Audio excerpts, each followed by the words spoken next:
சித்தர் பூமி. அனைவருக்கும் வணக்கம். ராஜகுரு ஜோடாலயத்திலிருந்து ராஜேஷ்குமார். பொதுவாக பார்த்தீங்கன்னா, எல்லாருடைய வாழ்க்கையும் ஒண்ணு பணத்தை இழந்திருப்பாங்க, இல்லைன்னா பணத்தை பறி கொடுத்துருப்பாங்க, இல்லை கடன் சம்மந்தமான சுமைகள் எல்லாத்துக்குமே உண்டு. இப்போ பொதுவாக பார்த்தீங்கன்னா, ஒருத்தர்கிட்ட நம்பி பணத்தை கொடுத்துட்டோம். அந்த பணம் நமக்கு கைக்கு வர மாட்டேங்குது. அந்த பணம் எப்போ வரும்?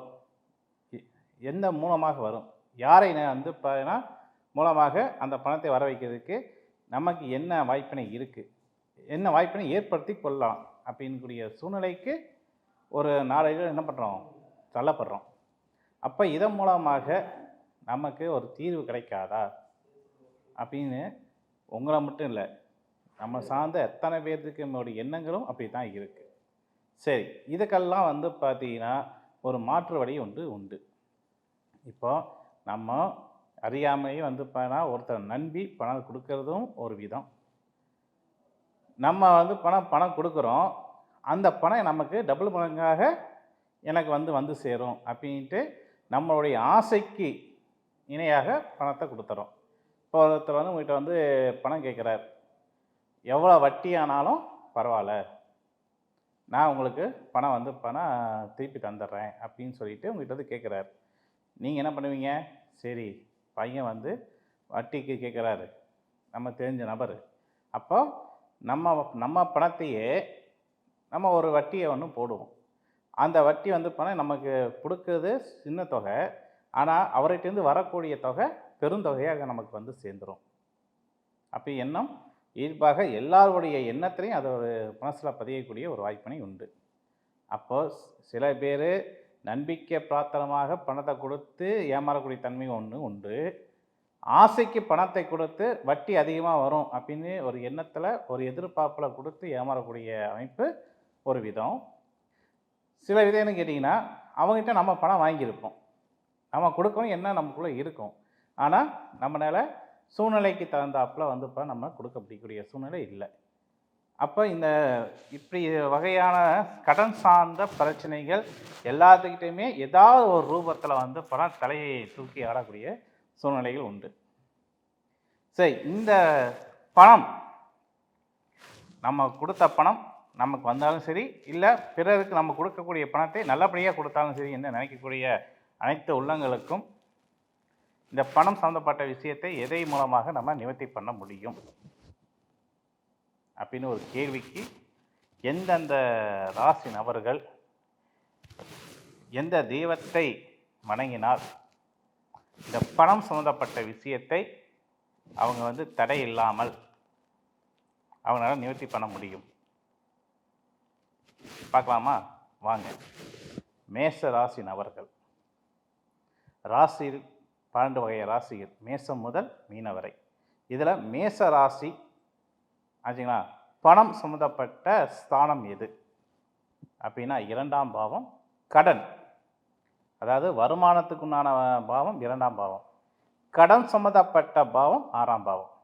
அப்போ இந்த 6ஆம் பாவத்தில் உங்களுடைய ஜாதக ரீதியாகவும் லகின மூலமாக 12 கட்டத்தில் எந்த லகினங்கள் இருந்தாலும் 6ஆம் பாவம் என்பது உங்களுக்கு வலு பெற்றிருந்தால் நீங்கள் கடன் பெற்றாலும் அதை பண நிவர்த்தியாக முடிக்கக்கூடிய சூழ்நிலைக்கு காலங்கள் உங்களுக்கு வெளிவிடும். இப்போ 6ஆம் பாவம் கெட்டிருந்தால்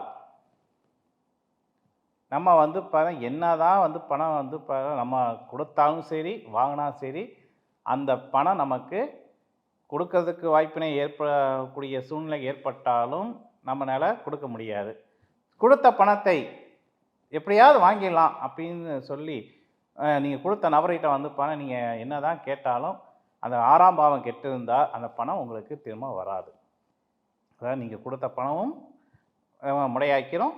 அதேமாரி நீங்கள் யார்கிட்ட போய் கடன் கேட்டாலும் அந்த கடன்காரன் உங்களை பார்த்துமே உங்களை விட்டு, இல்லைப்பா இப்போ கிடையாது, நெக்ஸ்ட் டைம் வாங்க, இல்லை நாளைக்கு வாங்க, நாளான்னைக்கு வாங்க, இப்படி நாட்களில் தான் இழுத்து தள்ளுவாங்க தவிர அவங்க உங்களுக்கு நீங்கள் எதிர்பார்க்கக்கூடிய பணத்தை அவங்களால ஈர்ப்பாக கொடுக்க முடியாது. இது யார் காரணம்? ஜாதகாகிய உங்களுடைய லகினம். அதான் மேசம் முதல் மீன வரை இருக்கக்கூடிய 12 லகினத்துக்கு 6ஆம் பாவம் கெட்டிருந்தால் பணம் சம்மந்தப்பட்ட பிரச்சனை இருக்க தான் செய்யும். சரி, இந்த 6ஆம் பாவத்தை நம்ம ஜாதகம் கெட்டுருச்சு. அதனால் நம்ம சூழ்நிலைக்கு நம்மளுடைய எதிர்பார்ப்பு ரீதியாக பண அமைப்புகள் வந்து நல்லபடியாக நமக்கு அமைச்சு கொள்ள வேண்டும். ஒருத்தர்கிட்ட நம்பி தான் கடன் வாங்கி தான் அந்த விஷயத்தை நான் வந்து நல்லபடியாக நிறைவேற்ற முடியும். அதனால் நம்பிக்கையான ஒரு பிரார்த்தமான ஒரு நபர், எனக்கு தெரிஞ்ச நபர் அப்படின்னா யார்? நமக்கு தெரிஞ்ச நபர்கள் யார்? ஒன்று சொந்தத்தில் வரணும், அல்லது அந்நியத்தில் நண்பர்கள் மூலமாக வரணும், அல்லது நம்மளுடைய பக்கத்து வீடு வந்து ரொம்ப தெரிஞ்சவங்க. இப்படி சொல்லக்கூடிய அமைப்பு எல்லாமே 6ஆம் பாவத்துக்கு 2ஆம் பாவம்னா 7ஆம் பாவம். அப்போ இந்த 7ஆம் ஸ்தானத்துக்கு அதிபதியான தெய்வங்களை உங்களை வசப்படுத்தினால் நன்மை ஏற்படும்னா ஏற்படும். அப்போ என்னென்ன தெய்வம் இந்த 12 ராசிக்காரனுக்கு நன்மை ஏற்படக்கூடிய போகிறது பார்ப்போமா? மேசராசி நபர்கள், நீங்கள் கடன் பட்டுட்டீங்க.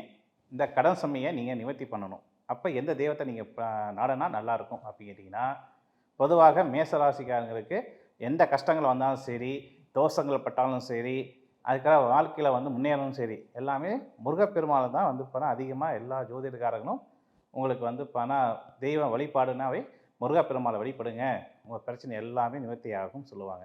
ஆனால் நீங்கள் கடன் பட்டுட்டீங்க. கடன் பெற்றுட்டாவே உங்களுக்கு நல்ல ஸ்தானம் அமையக்கூடிய இடம் எது அப்படின்னா 7ஆம் பாவம். இந்த 7ஆம் பாவத்துக்கு அதிபதி யார்? சுக்கிர பகவான். அப்போ 2ஆம் ஸ்தானத்துக்கு அதிபதி சுக்கிரன் தான், 7ஆம் ஸ்தானத்துக்கு அதிபதி சுக்கிரன் தான். ஏன்னா 6ஆம் இடம் என்பது கடன் ஸ்தானம். அப்போ கடன் பட்டிட்டீங்க.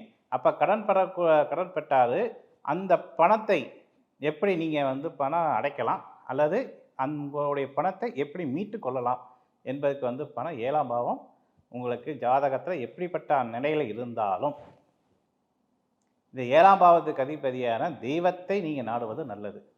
அப்போ வந்து சுக்கிர பகவான், 7ஆம் பாவத்துக்கு அதிபதியான சுக்கிர பகவான் உங்களுக்கு நல்ல அமைப்பில் இருக்கிறாரா, அல்லது நல்ல அமைப்பு இல்லாமல் உச்சநிலை பெற்றிருக்காரா, அது ஆட்சி நிலை பெற்றிருக்காரா, இதெல்லாம் பார்த்துட்டு அந்த தெய்வத்தை நீ நாடுவது நல்லது. அப்படிப்பட்ட தெய்வம் எது? கீழே என்னுடைய நம்பர் கொடுக்குறோம், அந்த நம்பருக்கு கால் பண்ணி கேளுங்க, உங்களுக்கு நான் பரிகாரம் சொல்கிறேன். சித்தர் பூமி.